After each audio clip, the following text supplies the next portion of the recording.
सर्वप्रथम त सबैलाई नमस्कार। हामी आज चाहिँ बङ्गलाचुले चाहिँ भैलो हेर्ने कार्यक्रममा जाँदैछौँ। अहिले बाटोको अवस्था चाहिँ यस्तो छ, हामी धेरै ग्रुप भएर जान लाग्यो तर बाटोको हालत खराब छ, एकदमै बाटोको अवस्था यस्तो छ। हाम्रो देशको बाटो अझ स्पेसली यो सिमेन्ट फ्याक्ट्रीको टिप्परहरू हिँड्ने भएको कारणले गर्दाखेरि बाटो चाहिँ यस्तो छ। अनि अब कसरी पुगिने हो चाहिँ हेर्दै गरौँ। अहिले चाहिँ हामी ठ्याक्कै यो हर्नक बजारमा ठ्याक्कै आइपुग्यो। केही बेरमा चाहिँ हामी उतातिर जान्छौँ।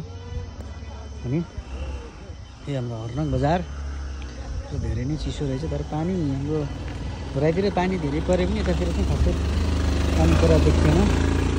कपडाको हालत यस्तो छ, धुलो। हर्नकमा मेरो चाहिँ अवस्था यस्तो छ, यो कपडाको हालत यस्तो छ। त्यही पनि यात्रा स्टिल जारी नै छ।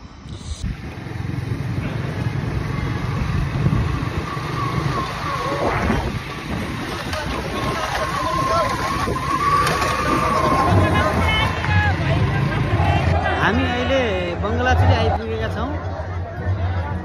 धेरै दुःख कष्टका साथ हामी अहिले यहाँ आइपुगेका छौँ। यहाँ चाहिँ भैलो हेर्ने कार्यक्रम छ आज। अहिले यहाँ जति पनि आछन् यहाँ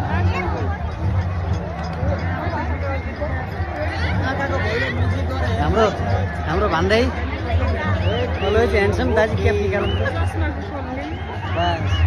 यति भएपछि चाहिँ